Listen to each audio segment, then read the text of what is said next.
Assalamu alaikum, sir. Myself Saif, and I am a management student. The question is that do you think that Muslim feel insecurity, and that's why can we say that terrorism is its outcome?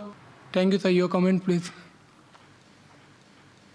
The brother asked the question that do Muslims feel insecure, and that's the reason terrorist acts are done. I told in my talk the main root cause of terrorism is injustice.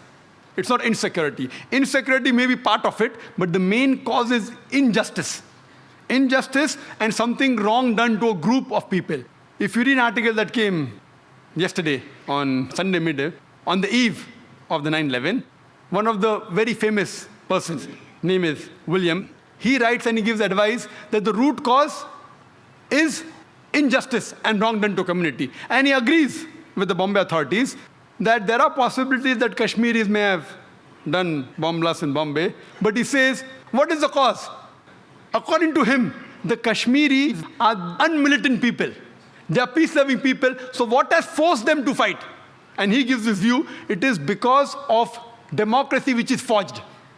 He says that, not me, it's not my comments. Person who's an expert. And he gives advice to people in the world. He says that the democracy is forged. It is manipulated. That's the reason what we find that they're fighting. Same in Palestine.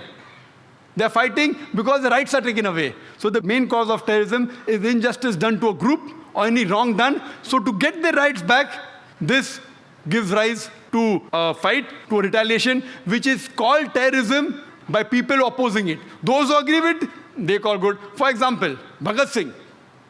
He fought for the freedom of the country. By the Britishers, he was called terrorist. We call him freedom fighter. So depending upon what is the background, therefore, before you give a label of terrorist, therefore I said terrorism has got different meanings, has got different definitions. It changes because of geographical definition. It changes because of history. So the same person who's called a terrorist by British government, we Indians called him a freedom fighter. So like that, we have to find out the main cause is injustice done to a group of people. Yeah.